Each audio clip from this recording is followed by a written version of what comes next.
The record button. You're gonna mash it. You're gonna mash the record button. Yeah. Go live. Hey, let me fiddle with this too. We're up and running. We're almost there, Randy. Oh, okay. So look at this. I don't have all my ducks in a row, man. I got to go get the document. Carol Polk is here too. All right. So let me get the document up and we're up and running. Hey, you're on Lunch Conversations with Randy and Teddy. For those who don't know, I'm Teddy and Randy's my sidekick. And today our conversations with Mark Owens of Greater Winston Salem Inc. We're fortunate to have the elder law firm as our sponsor. And one of these days I'm gonna learn to hit the share button and get this off right. So let me do that again. Screen share, boom, boom. Hey, I'm gonna do it all over again. You're on Lunch Conversations with Randy and Teddy, and the Elder Law Firm is our sponsor, and we're grateful to have them as a sponsor. If you have a need for a conversation, an idea, or some help with elder care, elder estate planning, reach out to the Elder Law Firm in Greensboro, North Carolina. You can actually call them at 336-396-4551, but you need to tell them that Randy sent you to say hi. Got it. Randy, good seeing you, buddy. Hey, Randy Wooden. Thank you, Teddy, by the way. You're looking mighty sharp in that. Is that a lime green? What color? Look at that. Look what I pulled off, man. The glasses, the shirt, and look, watch this. Boom, waka waka. Get out of here, man. Yeah, that's called styling. I didn't know that was in the budget, but we'll talk later. Randy Wooden with Goodwill Industries of Northwest North Carolina, based here in Winston-Salem. I run our professional center. So I help, as you might expect, folks that are in a job search, maybe who have a degree or been in leadership roles, and maybe a salary position, that kind of a thing, maybe struggling for whatever reason. I mean, there are a lot of jobs out there, but not necessarily the right job. And so trying to find the match of person and company sometimes can be a challenge. So reach out to me. I'm happy to help. Our services are free, work by appointments, and have clients all over the country, mostly here in the Triad, of course. But a couple of times a week, I get together with Teddy Burriss, and we talk business, we talk job hunting. We do that on Monday for a few minutes, and then we have the big show today and every Wednesday live at noon, and we talk with a guest that brings some value to us. So this week, return appearance, Mark Owens. Mark with the Greater Winston Salem Inc. is their president and CEO. You've been there, what now? A couple, 3-4 years now. It's time flies, doesn't it? 4 years. Yeah, it's flying. Wow. For sure. Wow. So we're going to get into some topics, and then I'll have Mark introduce himself, but topics to include things like workforce development. What's going on? We hear about jobs, a lot of how are we finding talent to fill the jobs? What are some maybe new initiatives that are happening here in our area? Things that Mark can tell us about, and some things that are still in the early stages. I'm sure he won't be able to. And also a question that came up to me the other day when they learned that Mark was going to be on, and it was sort of like, okay, well, how do you determine what offsets or what I don't know, gifts or what, I don't know what the word for it is, to incentives, I guess I'll call it that. Incentives for corporations to either expand here or to start here. And how does all that work? So we're going to learn that a little bit more and entertain your questions and comments. Put them in the chat box. My friend Teddy will keep an eye on that. He'll keep 2 eyes on it because it's that important. So just keep that in mind. Put those chats in there. So I'll turn it over and quit talking. Mark Owens, tell us a little more about you and what are you doing here anyway? Yeah, thank you, Randy and Teddy. It's awesome to be back. I always enjoy watching and also getting to be a participant. So thanks for having me. Yeah, I'll do a quick introduction again. CEO here at Greater Winston Salem Inc. For those that may not know what Greater Winston Salem Inc. is, it was the combination of the Winston Salem Chamber of Commerce and the Winston Salem Business Inc. And so now our Chamber of Commerce and our economic development entity are now one under Greater Winston Salem Inc. For those that are really technical about it, we are a 501c6 nonprofit organization, but also have 2 501c3 organizations under that umbrella. So there's a little fund, nonprofit law and tax status for the viewers today, which I'm sure they all signed up for. But our team, we have 16 of our wonderful team members here, and we focus on, 3 main goals of our community. By 2030, we want to be the top mid-sized city in the Southeast. We want to be a more equitable community, and we want to be the best place to raise a family. And through those 3 things, our lens of that is through job and economic mobility. So helping Randy, like you do, help find people that are looking for great jobs and career paths and how to make sure that those opportunities exist for everyone. That's our goal. And we do that in a lot of different ways. So excited to talk about those today. But more importantly, I'm a husband and a father. So my wife, Melody, and I have a little boy who's 4, whose name is Luke. And that is the good news of the day is Luke slept through the night, which normally does not happen. So I have extra energy for the 2 of you today. Perfect. Huh? Yeah, I'm ready.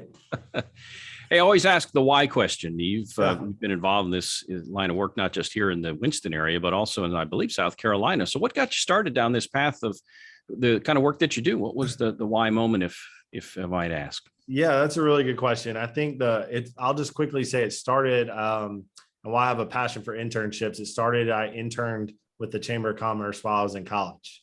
And for my last 2 years in college, I interned and worked actually part-time for a chamber. And so that is what got me interested in that. And really, the why I like to do this is sometimes is really more defined about the connections that can be made. And you never know when you put 2 people next to each other at an event and you do that seating chart, what that conversation is going to lead to. And what I really went from like, this is a cool job to a career moment was in Greer, South Carolina.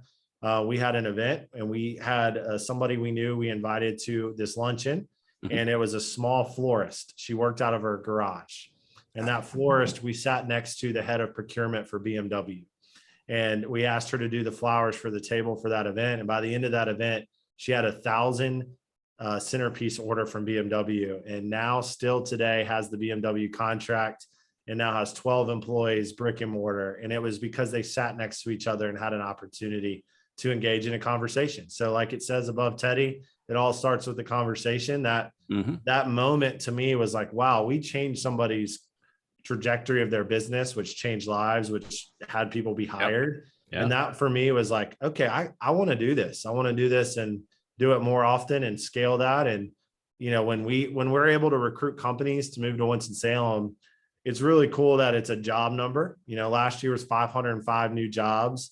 But when you think about it and you break it down, and I have the fortune to be on the Goodwill of Northwest North Carolina board and get to hear the stories that Randy brings of people's lives that it's impacted. Yeah.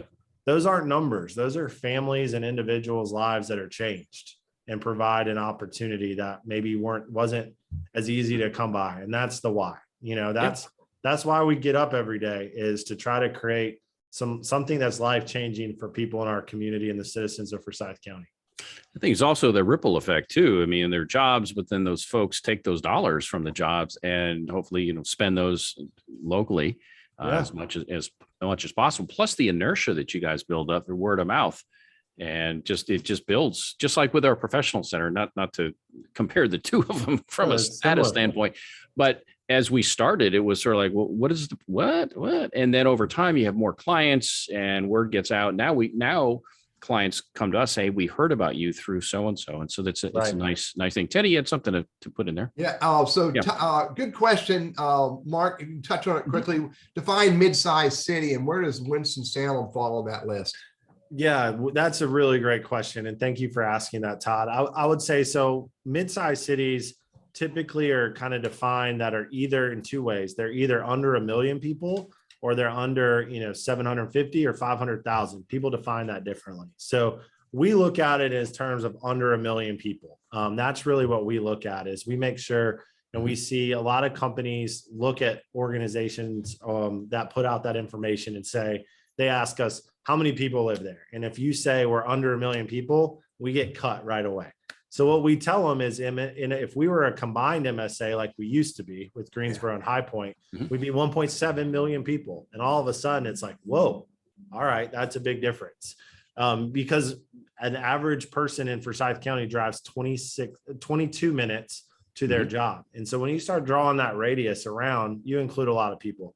So what we are working on, to Todd's question, is benchmarking, and we're going to launch this in the next month or so through a program called My Sidewalk, where we can compare to mid-sized cities. So think of Greensboro, Chattanooga, Knoxville, Birmingham, Greenville, South Carolina, Columbia, South Carolina.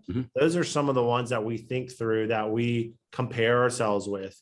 And you can rank, where is the Winston on that list? It kind of depends on what question you're asking. Is it job growth? Is it safety? Is it population growth? So we're identifying a lot of those different things and collating them. You can look at that a lot of different ways. We want to look at it from the lens of economic opportunity and mobility and job growth. Those are the areas that we really see that tie into that. Cool. Sure. You mentioned at the top about the year 2030, and one of your points you wanted to cover were your strategic goals by 2030 and what you're doing to achieve those. So I teed it up, man. That's a big topic. So take it away. What you got? Yeah. So again, our three goals, I'll just reiterate. Yep. Top mid-sized city in the Southeast, be a more equitable community, and be the best place to raise a family. So how do we do that? We focus on the economic development side, recruitment, retention, expansion, and startups. So you want to recruit companies in, you want to grow and keep the ones we have here. We want to help companies start. So we work on those three things and really design our staff and our efforts around that. From a recruitment standpoint, we spend significant dollars and time and energy and resources in our marketing of the Greater Winston-Salem area. We like to think of ourselves, Randy and Teddy, as the mouthpiece, that amplifier, if you will, that megaphone that tells the story of the community of why you want to be here. From the equitable component, we work with our community partners, the school system, the foundation, our higher ed, like Forsyth Tech, others, Goodwill, county, city, and we look at that from our lens is through job opportunities, as I mentioned. It's not just jobs, but careers. Can we help individuals find sustainable, meaningful careers that can change the trajectory of their family and the generations that follow? And we think we can do that through job growth. There's other services that need to come alongside that, which is education, other food insecurities, other things that need to be talked about. But that's our lens of that and how we work with our partners to do that. And then the best place to raise a family means something different to everybody. But we surveyed 100 people, 70 of them said, Winston-Salem is just a great place to raise a family. So whatever that means to somebody, could be healthcare options. It could mean school. It could mean just you can get anywhere you want in 15 minutes. It could mean there's, 25 miles of connected trails. You could be in the beach, the mountains, proximity to things. That may mean something different to everybody, but we want to cultivate what we call livability. Why is this a great place to live? And you hear every community across America say, we want to be the best place to live, work, play, and learn. So we just took a different lens on that. And we know that our average age is 35 years old, and we do really well recruiting over 26-year-olds. That's when you get off of mom and dad's insurance and you have to start paying for it yourself. So that's where we do really well at recruiting young talent and coming to our community. So those are the things that we're really focused on. And we measure that through things like Todd mentioned in the chat of how we do measure against other people. So comparison, but we also want to be able to try to create 5,000 new jobs by 2030. We want to be able to understand the median household income continues to rise and figure out ways to track that. I wonder too, you say you do a good job bringing in the age 26 and up. And I get that. You've got the innovation quarter, you got a lot of stuff going on. The downtown place is rocking, plenty of things to see and do. So for young folks, for anybody, but particularly for young folks that may really dig that kind of stuff, there's all kinds of things for them. Let me ask you this though. And I think one of the projects, I was not on the project team with Leadership Winston on this project in particular, but I think one of the projects out there was studying how to keep those who grow up here in here. A lot of them tend to go up to other cities. So I don't know if there are initiatives or anything that kind of help to keep our folks here when they get out of college age, that kind of thing. I don't know if there are things like that are in the works or not. Yeah, I mean, it's definitely a major topic of conversation. And I will say there's two schools of thought on that, Randy. Some people say after college or after high school, go experience something great and come back and know that Winston-Salem can improve or bring those great ideas back with you, right? And go explore. The other school of thought is we got to keep everybody here because numbers and different things. So I kind of am in the middle, to be honest with you. I kind of believe that, and I'm somebody who moved here. I'm not from Winston-Salem, so maybe that's why I have a bias about it. But I like to be able to experience and have people come in with a diversity of thought from experiencing things in other communities. But we also know for our employers here, they've got to be able to hire top talent, and they're recruiting across the country. And we have 6 unique and amazing colleges and universities here in Winston-Salem. And so how do we do our better job at letting the students at our colleges and universities, as well as those exiting from high school, to understand the opportunities that are here so that they have a choice to stay?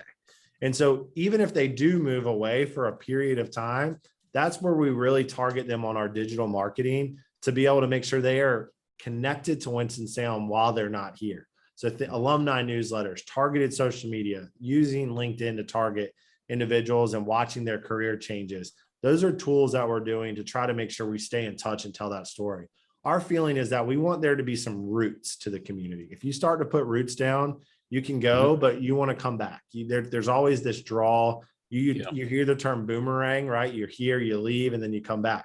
That's kind of the idea that we want to look at it and try to shape. So we are working on that. We met with Wake Forest University this morning to how to engage our students from orientation all the way to postgraduate, and then into the alumni network and even to the parent network of how do we tell the story of Winston-Salem. A lot of it is, just an individual decision by people, but our goal is to have more opportunities so that when they make that decision, they're fully informed and know that there's the same kind of opportunities here as there are elsewhere. That's pretty cool. We're fortunate that there are other community groups and even businesses who are helping to work on that boomerang project as well. I've heard that conversation at Winston Start. I've heard that conversation with even Greensboro launch that whole arm. So it's a cool project. I think it has value. But I'm with you, Mark. I also think, however we can, let's create diversity. And maybe that diversity is through new people from South Carolina. Maybe that diversity is from people who went to school here, went somewhere else and discovered other ideas and can bring them back. COVID. It's a really good topic. Just real quick to close that. Sorry, Randy. It's just, you see it a lot from Wake Forest. Wake Forest recruits nationally, right? And so when it's hard to think about, I don't live where I went to college. If somebody's from California or New York or somewhere and they come to Winston-Salem for college, yeah, that's great, but it's not their home. They may go back, but that's okay if they had a good experience while they're here, because you never know what may bring them back. Or they may open an office location here. Who knows what that may be? So it's really interesting, especially now in the world of remote working, that's been another area that's been really interesting, where people are choosing where to live because they may be able to work anywhere. Yeah. COVID is a big topic. I don't know if you heard, it's a big topic. It's been around for a couple of years. How do you spell that, Randy? I don't know. Is it all capped, or I don't know? Is it just capital C? I don't know. I never got that right. And I don't even know that we need to use the -19 anymore, because that's so 2019 and we're in 2022. I digress. Hey, listen, COVID has really changed the whole scheme of things to include the remote work. We're not over with COVID. I mean, the hospitalization numbers aren't as high as they had been, but is COVID still around, and is it still throwing a wet blanket on some things, or what's your take on that, Mark? You've seen this thing for the last 3 years now. What's going on? Yeah, I would first just say it's one of those things that none of us had a playbook for. None of us do, and we probably all know somebody who's been affected really tough, and that's really been hard. It's definitely still around, and I think what's been interesting from an economic development perspective only here, COVID has changed, I think, the way people look at when decisions are made. For whatever reason, the last 2 years, right, we felt like when the weather is warmer, COVID has been a big of a deal. And if you look at that, our decision-making of relocation and hiring has followed that.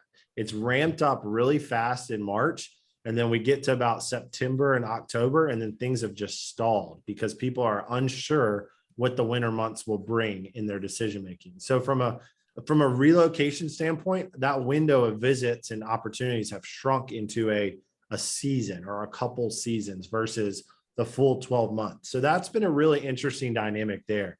The other part is obviously working remote. Our office situation is very different. And that has you mentioned the trickle down effect, earlier. When we don't have everybody in the offices on the regular basis, your lunch restaurants, your retail shops start to suffer because their demographic is not there coming and walking to them every day.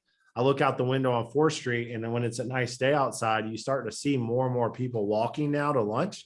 And I think that's one of the non-scientific things I track is how much movement is there of people outside around the lunch hour. But it's definitely changed, and people are still using COVID as, are we out of COVID, or are we in a window of time where we can go do things? So as we start to do more events, and some people are more comfortable than others. Some are not, but I think we've kind of learning to live with it as best we can and make those moves forward. But it has changed the way people view work-life balance. Yeah. And everybody had to think about that, right? Yeah. Talk with Mark Owens. Mark's the president and CEO of Greater Winston Salem Inc. And we're going to also, if you have questions or comments from Mark, Teddy's keeping an eye on that. So back to this COVID thing and the remote work. You talk about being a great place to raise a family and just a nice, call it a nice town, call it that. Yeah. To include cost of living, cost of housing, ease of transportation, and so forth. So how have you been able to leverage all of those amenities or those pluses across the country to say, hey guys, if you're working remote, why not come to Winston? You can enjoy the beach, the mountains, you can enjoy lunch with Randy and Teddy, all of that stuff. It's at your fingertips. Cost of living is better. How has that worked for you? Are you finding any movement, moving into this area? Yeah, we definitely have. And just a quick plug, you can enjoy Randy and Teddy from anywhere in the world, but it's better when you live in Winston-Salem. It's absolutely get the full experience. But no, yes, we definitely have seen that. And we have put that message out. I think as we were kind of saying, everybody took a step back and evaluated their work-life balance, what's important to them. And so we started looking at cost of living. One of the things that really stands out to us on our economic development visits lately have been the question of, do my employees have access to parks nearby? Are there walking trails? What are the outdoor activities? People are looking at that differently from even their office environment, needing to have patios or outdoor areas just to be able to balance that. I will also just say that we have been very intentional about different markets that are more heavily populated. So there's major metros that we can say, not only is the cost of living, the drive time is very different. Our average drive time is 22 minutes. You can get 22 miles in Winston-Salem. In Atlanta, you get about a half a mile in 22 minutes, and that may be generous. And so those things, like we talk about giving people time back in their life, right? And that is a big piece of that equation. So we have seen that this past census has shown an improvement, over 7% of growth in the census. Over the last year, we saw more people move from Mecklenburg County to Forsyth County than the other way around, of Forsyth to Mecklenburg. And just a quick nugget as well, the individuals that are moving from Mecklenburg have a higher average annual salary than the people leaving Forsyth going to Charlotte. And so that's been an interesting thing that we're starting to look at. You can get more bang for your buck, and we tell that story digitally, anecdotally, on every opportunity we get of why there's an area to do that.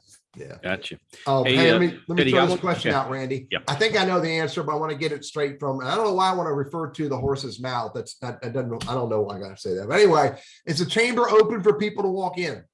Yes, we are. And then the next question is, when are you going to start back up more of your networking events?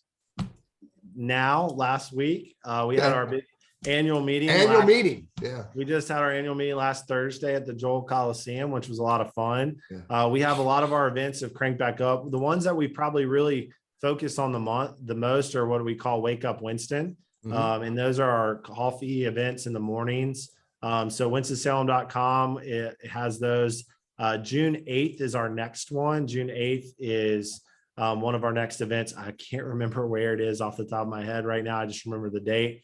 But I will say those are great one. They're free to come to, network. So we're starting to ramp those back up as we feel that our community is ready for those. So those are up and running. Our industry councils, a lot of our things are back up and going full steam. We'd love to have anybody come see us. Is June 8th going to be a flywheel? I think that's what I was thinking, Teddy. I'll have to pull up the calendar. I'll find it while you and Randy are chatting. All right, we'll try. We're competing because that's on a Wednesday, so that was July during lunchtime. It better be in the morning. It's at 8. We're not going to compete. It's in the morning, so you can start your day doing that. and then jump in and have that as well. I'll let my people get with yours. We'll make it happen. So I think it's at the Grayland, but I'll double check. That's at Grayland. Yeah. All right, so let's pivot a little bit. Economic development and this whole recruiting process. All right, so how does that start? Do companies, for example, reach out to you and say, "What you got?" Or do you kind of go, "Hey, here we are. Let's talk." How does that start? And then walk us through that process.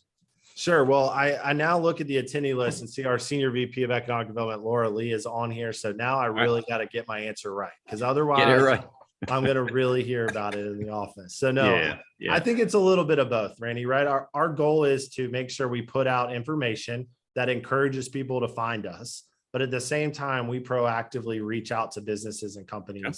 The overwhelming majority of projects, which we call a company that's interested in moving here, a project, that project, the overwhelming majority comes through the state, the Economic Development Partnership in North Carolina, which is a public-private partnership between the state and the local business community across the state to market the state of North Carolina, which again, just received the #1 state for economic development progress this past year. So for example, currently we have 71 active projects that are interested in moving their business or expanding their business into Forsyth County. 40 of those 71 have come through the state, meaning a company says, "I'm interested in coming to the state of North Carolina. What do you have for me?" Right? Those leads, if you will call them leads, then come to the individual counties and the organizations like us that say, "Here are the sites, here's what we got." We count it as a project once we have submitted that and that there's been a match that says we could meet that we could be a good fit for each other. That's one of the areas. Another area for Sci Tech, the Piedmont Tri-Regional Partnership, our city county partners, allies in the region, Carolina Core, all of those could bring projects to us. So, but we also recruit and call out on the site selectors, like a broker to help you sell a home. There are site consultants that companies hire to help a company decide where to go. We proactively reach out to those site consultants on a regular basis, not only just through emails and phone calls and conferences, but Laura and her team do some really cool things like send Love Feast boxes. Like we have Moravian Love Feast Heritage. We send those out. When College Game Day was here a few years ago for Wake Forest football, we sent a tailgating package out with Texas Pete and Dewey's cookies and local products just to showcase who we are in the area.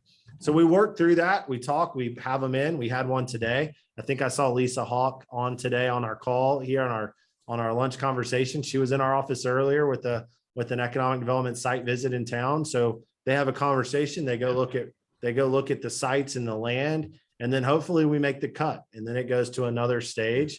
And then Randy, you mentioned earlier, then we have the conversation, our incentives and opportunity, right? If a company is looking at multiple places and multiple states and multiple counties, incentives can come into the conversation to play, to be that carrot, if you will, can be competitive and help land that company here. Other communities are very active in incentives. We need to be as well, in order to be at the same level playing field. But I do want to just say to this group, one of the reasons incentives works for us in our community is that company has to pay the money and then can get that part of that money back if they meet the job and investment goals into the community that they set. It's not given up front. So that there is this guarantee that the taxes will be paid before the money is paid back. And it's not over 50%. So the community is winning in these products in these locations. Yeah. And as you mentioned, that doesn't even count the salaries that then become paid to the employees that then trickle into our economy because we want individuals to buy local. So I will just kind of say the sales cycle can be 2 years. It can be 3 months. There's a very wide range on how long that takes. It's a community effort. It's not just about our organization. We lead that process, but we bring partners in, and it always includes healthcare, quality of life, education, home availability and prices. All of these different things play into those companies' decisions. And we're thankful to have great partners in our community that come alongside us. Yeah, and I would think too, having the skill in the workforce. And I know goodwill comes into play where, okay, we need skills training classes, same thing with Forsyth Tech. We need to upskill the population so that if, let's say you've got an advanced manufacturing firm coming in, we need people who can handle the work there. And so that creates another challenge too. Do we have the talent pool, or where can we find the talent it's nice to have the geography, to have the facility, but you need the workers as well. Have you found that to be a challenge, or I'm sure other cities have the same problem, don't they? Absolutely. I would say the war on talent, as you heard the books and different things of that nature, talent has continued to rise in the rankings of the questions and concerns that were asked. And I would say it's 1A and 1B now between land and available buildings and talent. And a lot of times it's a perception challenge that we have to overcome as we talked about our size. So, we're a mid-sized city, and sometimes if a company is trying to hire 300 to 400 people, they may feel like they need a broader base to hire from. And that's where we use our regional language and talk about, as a region, we have 1.7 million people, and we can fulfill those needs. Most of our companies aren't hiring 400 people all automatically. It's a scaling process, but talent is the number 1A or 1B, depending on the project, issue that we have to talk about. And that ties into remote, it ties into needing the upskilling. And that's why our partners like Goodwill, Forsyth Tech, and others that are really working on those customized training options are such a value add in our big piece of the puzzle for what we're talking about, because every company's number one assets are their people, and our community is no different. And we want to share that story. Yeah. Teddy? You're on Lunch Conversations with Randy and Teddy. And today, our special guest is Mark Owens from Greater Winston Salem Inc. Lunch Conversations with Randy and Teddy is sponsored in part by the Elder Law Firm out of Greensboro, North Carolina. I love their statement. Who's important to you, and how do you plan to honor your responsibilities to them? Those are the words that the Elder Law Firm thinks of when they're trying to find ways to help people. So if you know someone who needs help with the right estate planning, protection, elder care, preparation, reach out to the Elder Law Firm in Greensboro, North Carolina, one of our sister cities. It's a part of our region. Their number is 336-396-4551. Thanks a lot. And hey, remind them that Randy sent you. Back to you, buddy. Hey, I don't know if you have any other questions, Teddy, in the chat area. Lisa threw out a couple questions. Lisa said, how do you balance the growth and with explosion? I mean, so that we can manage this. I mean, the worst thing in the world, it's like building a brand new neighborhood where there's no school. How does the city go about that, and how does the Greater Winston-Salem look at that picture, Mark? Yeah, that's a great question. I think you said it was Lisa who asked that. Yeah. So Lisa, thank you for the question. I will say it starts with a great planning board, and the city county planning department. We have great partners there. Chris Murphy leads that, and the planning board members are very thoughtful about smart growth. What I would just say is growth is a problem that we are happy to have, and we want to have that problem. The opposite of that is a really tough proposition. Yeah. And I think Winston-Salem has gone through stages of that, right? And we're at a stage now where we are growing, but the planning and zoning of being strategic about where industrial sites go, what's zoned for residential versus industrial, or heavy industrial or light industrial, all of those are very specific discussions that take place. We have a voice in that. There are great members of the planning board that are appointed by the community and by the mayor and council. And that allows for that to be a voice of the citizens of our community talking about that. That's also a partner that doesn't get talked about is DOT, the Department of Transportation, right? When we have growth, we want to make sure the roads are up to speed and can handle the traffic. And I think our community does that in a very intentional way. Our job at Greater Winston Salem Inc. is to lend a voice in that conversation, also to talk for the existing businesses that are here so that they have a voice of talking about what's needed for improvements. But our goal is to try to create growth and make sure that it's done in a smart and balanced way. And we do that by trying to recruit companies in, but don't forget about the companies that are already here that we want to retain. That's where over 85% of job growth comes from, is existing companies. And so we really focus there and make sure we're an advocate for their voice. That's an interesting number, Mark. Don't know I've heard that. 85% of the growth is from our existing companies. Yeah, I would say that's an average over time, right? You may have spikes in different things, but nationally, that's really a fact that we hear about in our circles pretty regularly. Is that you think about it, Javara, Truliant, some of the announcements we've heard this year, Texas Pete, Big ones. those kind of companies are here and they're hiring in the community. And it's great to retain and help those companies grow and try to keep them here for Forsyth County. And not only are they well-known companies, and I know a lot of the people at those different companies, they're cool companies. Yeah. I mean, they're doing some really cool stuff across the entire spectrum of business. That's right. We've seen a huge shift from textile, tobacco manufacturing. And I mean, it's well documented, it's well known. And we've also seen major companies leave. The big ones. I think the only Fortune 500 one left is Hanesbrands. And I think to our detriment, we focus on the elephants, the big ones. And you just talked about so much of the growth is on it with the existing companies. That's in small business. That's where the growth is when it comes to hiring and adding people. It's not with the behemoth companies. And so I maybe part of it is a perception thing. And I love to hear what you say about. We're a mid-sized company or a mid-sized city. And yeah, we've got a couple big fish, but we have a ton of these mid-sized companies and smaller companies. The incubation of new business here, we got a whole bunch of stuff going on. A lot of that flies under the radar because they haven't made it big yet. Javara is a good example. Not many people have heard of them outside of Teddy and a handful of other people outside of our area. You know what I mean? Just haven't heard of them. Like you've heard of, well, now Truist, but BB&T or Wachovia back in the day. You haven't heard of these smaller, but that doesn't mean that we're not doing stuff. So I love to hear you trumpet that, Mark, because there's a lot going on here. Well, I will say it's better when you and others trumpet it too, because people expect me to say it. So it's great when everybody says it. But and you don't have your eggs in the one or two or three baskets. Same thing in sales. If you've got only two big customers and you lose one of them, there you go. Right. But if you spread that out, again, I love the idea of going after those mid-size to smaller businesses, growing our own here, incubation. I love that stuff. And that is so innovative that we get focused on the big ones. And I mean, it's always great to have a headquarter choose to relocate to your community. The world's changing and there's more regional headquarters.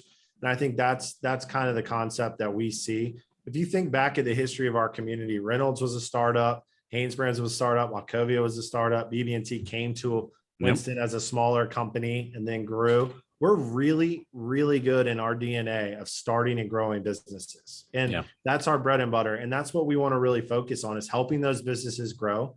Yes, sometimes they move. It is a shot to us, our ego, if you will, and it challenges us differently and it affects us. But it also shows other companies, hey, something works there, because companies go there to grow and to scale and to continue to mature. And that's what we want to be able to do. We want to help companies accelerate. You mentioned Winston Starts earlier, Teddy. Our community is much like Winston Starts. We want to help companies accelerate into mature companies and keep as many of them as we can, but know that if they grow, they still have a major presence here. And Truist is an example. Yes, the headquarters is in Charlotte. But what I tell people is it's a lot better than the headquarters being in Atlanta with SunTrust. It's a lot better to be down the street than it is to be in another state. And Truist, some of the decision makers aren't located here every day, but a lot of them are stayed. A lot of them are here in the community. We still see Kelly King walking through downtown of Winston-Salem on a regular basis, has an office in Winston still as a chairman of Truist. So it has changed, but I do think overall it's creating opportunities. It tells our story. And of course, we want to help keep those that we have. And we were excited that we had the CEO of Hanesbrands, Steve Bratsby's, just last week talk about his commitment to Winston-Salem and growing and how it's a great partnership. Yeah. The ecosystem, how we develop startups. That's one of the areas, starting up businesses. How does that process work? Do they reach out to you and say, we have an idea, can you help us? How do you connect the dots with that? I would say for every startup business, the story is unique. I can't say there's one common thread to all of this, but there's over 30 entrepreneurial support organizations in Winston-Salem. So including us, you think about Winston Starts, Flywheel, Center for Creative Economy is a great one that doesn't get talked about a lot. They do incredible things around the creative economy startups. those organizations help create from an idea to a mature. That's the lens and the timeline that we look at. So somebody has an idea, they may go to an incubator like a New Ventures through Flywheel or for Margaret Collins Center for Creative Economy. Then they want to scale that. Winston Starts is one of the premier accelerators in the Southeast. And you go there to scale, accelerate your business. There's been over $56 million invested in our startup community since the beginning of 2021. 56 million. We created a fund called Winston Salem Partners Roundtable that has invested over $700,000 since November into startups and their capital expenditures. So really looking at investing in our startup growth. So, but it changes differently, Randy. So our goal at Greater Winston Salem Inc., for example, is to try to help them get to the right partner. We have a lot of organizations and we think of ourselves as that broker to say, we want to help you grow, get your startup scaling. Who's the right partner? And so we try to direct people to the right partner that we have many of them here in our community to help them grow. But every single startup's story is uniquely different. I'm sure they are. I'm sure you have lots of stories, some that you probably can't share, but many success stories. And, we tend to only see the success stories. And just as a side note, and I've worked with a lot of guys over the years as clients that have gone out into their own business. Whether they bought a business, franchise, was started one, whatever. And even if it crashed and burned financially, not a one ever said, I wish I had never done it, because they learned so much about themselves, about maybe what they don't want to do next. Yeah. And I always say life's a journey. And so maybe this idea maybe it's not the right time for the idea.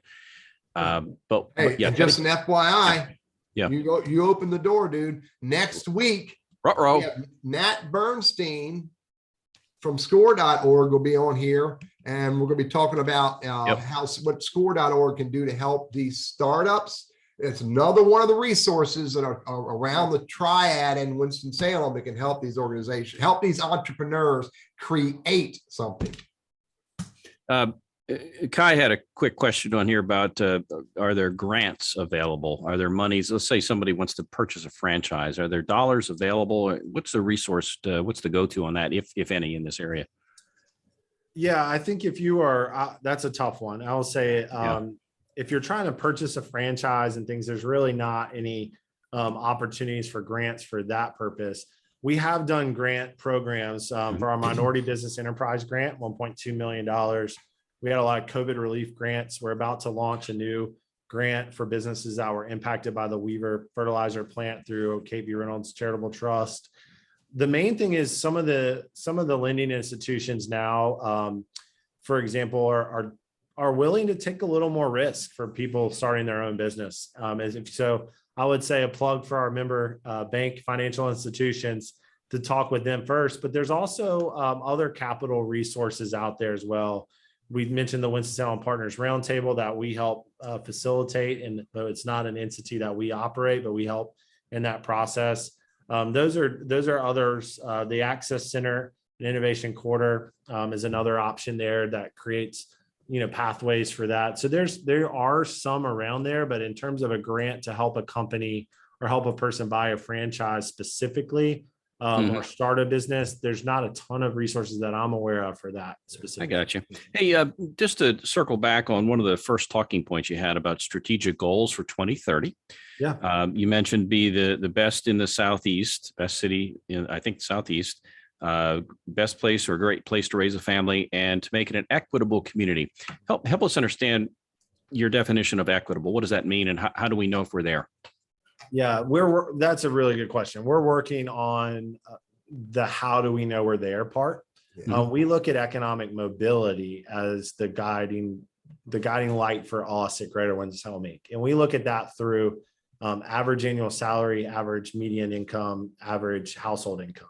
Those are some of the ones that we track to see if those are improving. We also have inflation and cost of living is going up, right? So those need to be continuing to go up so that people have the opportunity for economic mobility. We also work with our great partners at Forsyth Tech on that because we believe education is a major component to that. So not only the school system and graduation rate, but at Forsyth Tech, great plug for Forsyth Tech here. Community college enrollment is down across the country, but Forsyth Tech's enrollment is up over 8%. And so you see our individuals are taking advantage of free education opportunities through Forsyth Tech right now that are providing new opportunities for job and career growth. So we look at economic mobility as our guiding force, meaning somebody has the opportunity to improve their job, improve their earnings, which then creates an improvement in quality of life, including housing and other things. So we're working on the exact metrics there to track, but average salary, average household income, those are two of the main ones that we look at. So that's for the upward mobility. The equitable piece, I don't know if is that all kind of all together? Yeah, equitable. We look at equity as an organization through the lens of economics and job growth. That's when we talk about our partners at the foundation and the school system that look at different things. The area we believe we can impact and influence the most is the job and career path. And so when we talk about equity, we look at that through job growth and job creation, but we also look at it from the lens of encouraging promotions to be from an equitable lens. We've been a major supporter of the Reach Women's Conference. We're one of the top cities for women in tech in the country. So we look at it from not only just from a socioeconomic status standpoint of moving up from an income, but also from a gender and racial equality standpoint in encouraging promotion and opportunities for individuals in the community. Yeah. So we try to lend a voice to that conversation and provide opportunities for our companies to have that lens to look at promotion and encouraging that to continue to be a big part of their strategy. Yeah, we're talking with Mark Owens with Greater Winston Salem Inc. And Mark is their president and CEO. And Teddy, I don't know if I'm still on, my computer just kind of went haywire on me. I got you, buddy. I'm looking right at you. You look gorgeous. Okay. I knew I could count on you, Teddy. Thank you. I appreciate it. Talk with Mark Owens. Hey, Mark, we've got about 6, 7, 8 minutes more to talk. Then I'll ask you to summarize, give us a few takeaways, and then Teddy and I'll close it out and mention a little more about next week's guest. But one of the things you had wanted to share was thoughts on what we can do in the regular folks, what we can do to help your mission and goals. What are some things we can do to help out? Yeah, thank you, Randy. I would say kind of in today's world, everybody's an influencer, right? We hear that term about being a social media influencer, and the two of you definitely are by that definition. But everybody who's listening is an influencer. And in my opinion, everybody can be an influencer because you can tell one person the story and influence them.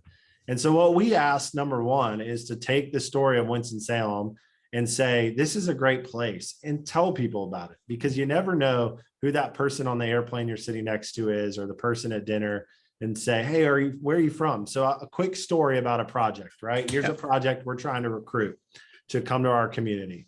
And we're going to call it Project Jacobs. And I'm going to tell this story as quickly as I can. But there's this company that we have, the mayor, ourselves, we're given this pitch. And then the company representative wants to go to lunch on their own. And they go to lunch at Mellow Mushroom on 4th Street. Okay. So they leave and they're sitting outside and they strike up a conversation with the police officer that walks by. And they talk for about 45 minutes. And that 45 minutes, they talk about really hard hitting questions. What is it like to live here in the community? What is the racial element? How are we focused on improving those conversations in our community? What's it like safety wise? That police officer spent 45 minutes talking and was very authentic, not saying we're perfect, not being sales, but being authentic and saying we've got room to grow, but we're having conversations. Yeah. The next day, leaving the site that we were shown, the same police officer pulls up, rolls the window down, and yells out to the company representative by name and says, I'll call him Alex for this purpose, says, hey, Alex, good to see you this morning. And that made such an impact on this company visitor that said, that police officer spent time with me, called me out by name the next morning, offered to show me places in the community, and was welcoming. And now that company is very close to hopefully making that decision to come to Winston-Salem and locating here. Anytime you talk to somebody on the street or anywhere, that could be the conversation that says, you know what, that left a lasting impression on my visit to Winston-Salem, whether that's for tourism, whether it's for economic development or somebody looking to move here. you never know. A lot of these companies will come back in and not tell us so they can talk to other people. Mhm. So you are the best representative and salesperson that we can have, you, the listeners. So take those stories and help share the good message. And if you hear concerns, let us know so we can address them. Yeah. Speaking of, I guess, of And concerns. Randy, I got to say why we call it Project Jacobs is that officer's last name is Jacobs. And so we named the project after that officer. So I got you. Sorry to interrupt you, but I had to. Hey, no problem. So, what are some, I guess, what I'll call pleasant or unpleasant surprises you've encountered here in the last year or so? Anything you can share? Some things that kind of you thought, man, I had that one in the bag, and then they left, or wow, that came out of left field. Nice work, Yeah, that's a tough one. Gonna catch me off guard on this one. I think I will say that. No, that's great. This part of it is. Yeah. I would say, we've had a company that we were pretty far down the line in, and we thought we were going to have that as a win, and they needed one last step, and it was a biotech company, and they got a delay on their FDA approval. And so now that just stopped, and we don't know when that'll strike back up. So you feel like you do everything right, and then there's one thing out of your, why don't you, there's one thing that's out of your control, and out of that control, that takes away that decision. And that happens to all of us, right? Yeah. So that's another one. A good positive one was the company that headquartered here relocated out of New York called Nature's Value. They moved their headquarters from New York to Whitaker Park. That was a really quick decision. Laura's on the call. She was a part of that. It was like one of maybe Laura's first couple of weeks on the job. This company came down in COVID. There's a time they're from New York. If they were gone for 24 hours, they had to quarantine. So they flew in. We hosted them at the Wake Forest football stadium, and they wanted a letter of intent and a contract before they got back on the plane. We've never had somebody make a decision for a building, public record sold for $10 million that fast. So Laura was able to open up one of the suites in the football stadium, went in and basically drafted a contract language, and they made a decision. I don't know that I've ever heard of that happening that fast.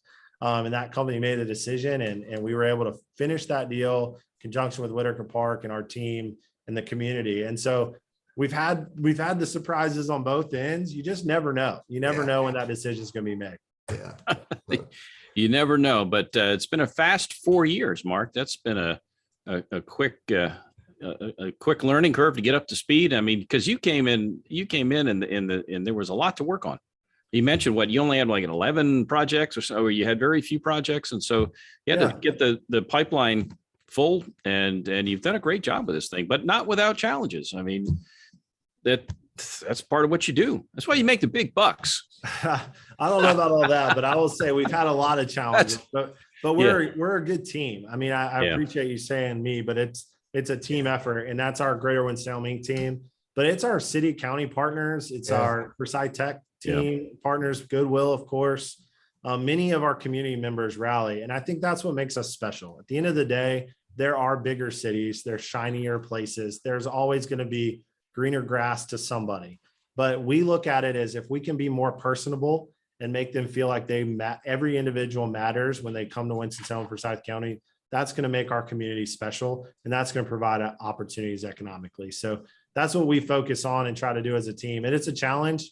We went from 12 projects to now 71 projects. So we're figuring out how to manage that. But that's, as we talked about the growth earlier, that's a problem we're happy to have. But we do need support. I can't end without saying we are a membership organization. So the way that we provide opportunities is we are funded by private businesses and investors. So if you've heard something you like and want to get involved, not only just to support our cause and our mission, but also to get a return on the value of your organization by meeting people and creating new value in business or our training programs or that really network and marketing lens. We're Greater Winston Salem Inc. Would love to have you be a part of it, and winstonsalem.com or email us. We'd love to talk to you. Yeah. So the website, winstonsalem.com, no dash, no hyphen, no, it's just winstonsalem.com. Yeah. We don't have time to get into the hyphen and dash conversation today, but I know. winstonsalem.com. it's winstonsalem.com, and somebody years ago, I don't know if it was Gail or whoever it was that set that up, but back when websites were just getting started, somebody had the forethought to get winstonsalem.com. And so Mark Owens has been our guest. Mark, a couple of quick takeaways, three things you want people to remember about, you name it. Here you go. Yeah, what would you like them to remember from today? I would just like them to remember that I would say that Winston-Salem is in a great spot. And I'm not just saying that. We are coming out of COVID and emerging. Mid-sized cities as a whole, if you Google and read, are kind of, I don't want to say there's winners and losers, but as a city, people are paying attention to mid-sized cities, and we're in that mix. And I would say the foundation's been laid, and we have projects, and it's just working that. I would say as a region, I want everybody to know when Toyota and Boom announce in our region, that's good for us. That's a good thing for Winston-Salem as well, even if it's not within our county borders. So things are, you mentioned momentum and inertia earlier, like we're headed in the right direction. We want to be smart about the companies and growth. We know we have work to do to improve in every aspect of our lives, but we as a community feel like we're the right size. We're big enough to attract people, big enough to have big amenities, but small enough to get to know each other and have conversations that better our lives and better our company's projections. So all I'll say is we need your help. We need you to tell that story, get involved in a committee in the community, raise your hand and say, hey, I want to jump in and make a difference. And there's a spot to do that. So it's always a pleasure to get to talk. I will say, I do a lot of conversations, Randy and Teddy. Your viewers have the best questions. And I hope you're recording. We want to put it on record. Your viewers have the best questions. And I always enjoy that. It's really great. We like to make you think, I love it. You never know where these questions could have come from. Well, make sure you heard me say you don't have the best questions. Your viewers have the best questions. It's not about us, Mark. It's about our audience, man. Our That's audience and our special guests. So thanks a lot, dude, for showing back up another time. Hey. We really appreciate it. Really appreciate it as well. Anything left on the chat area, Teddy? Any final thoughts? No, we can move on. So I mean, everybody's grateful. I got a lot of direct messages from people saying thanks for bringing Mark to the show. So you got a quick story or not? I can make one up, and because I never really think these things through. They come to me, Teddy. Here, think of it for a minute while I share mine. Look, I'm a Davie County guy. I live in Advance, North by God, Carolina, but I call Winston-Salem home. Yeah. That for me is home. I've worked in Winston-Salem since 1997. I've had offices in various places in Winston. And I'm with you, Mark. Man, Officer Jacobs wanted to arrest me one time, but he didn't. And I think I know who he is. And I'm being a little satirical, but you know what? Here's what I discovered, exactly like the new business that you're talking about came in. You walk around downtown Winston, you meet more often than not lovely people. People who are willing to chat, people who are willing to help, people with stories. And that for me was really telling and made it really easy for me to call Winston-Salem home. Absolutely. My story is, I think back, moved here from Ohio in 2000. Had never been to Winston except for my interview. They flew me down. They put us up in the Adams Mark Hotel at the time. I don't know what it's called today. Is it the Marriott? I don't even know. It changed. It's right in the right there downtown. And it was actually during the Crosby tournament.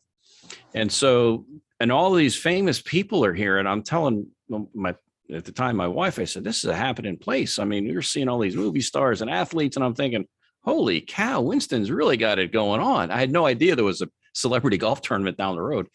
Anyway, but that aside, came here, didn't know a soul except the folks I was going to be working with. And, I joined the chamber and really immersed myself in anything and everything I could to kind of get acclimated to the area. And I got to say that the folks, and a number of them aren't there now these days, that's 22 years ago, but they made me feel welcome, answered my questions. And I've developed friendships with them over the years. And you talk about the officer, and it's about people. Job hunting is about people. Business is about people.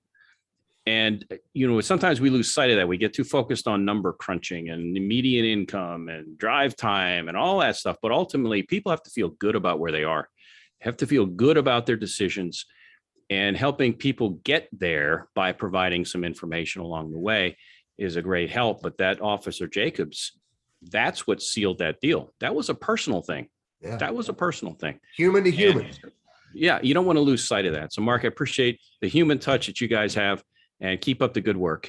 Teddy, I'll throw it to you to take us on out of here and mention our next week's guest. Yeah, and Mark, I echo. Thanks a lot for joining us again, buddy. Appreciate it. And anybody who is wanting to get more involved in the community, more involved in the economic activity, more involved with the local businesses, you got to check out WinstonSalem.com and Greater Winston Salem Inc. It is a great place. I spent probably close to 15 years involved in the Winston Salem Chamber, and loved it, and loved the relationships that I made along the way. That was what's really cool. Hey, next week, again, I'll share with you, we have Nat Bernstein, a good friend of mine who is a mentor for score.org. And he's what's it called?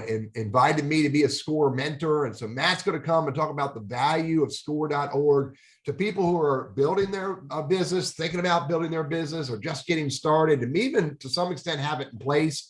Or for those of us who have been around and done things and been there, and maybe we want to help others. So maybe you want to become a SCORE mentor.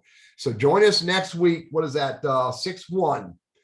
With Nat Bernstein on Lunch Conversations with Randy and Teddy. Randy, good seeing you again today. Mark, take care, buddy. Thank you, Mark. See you, Teddy.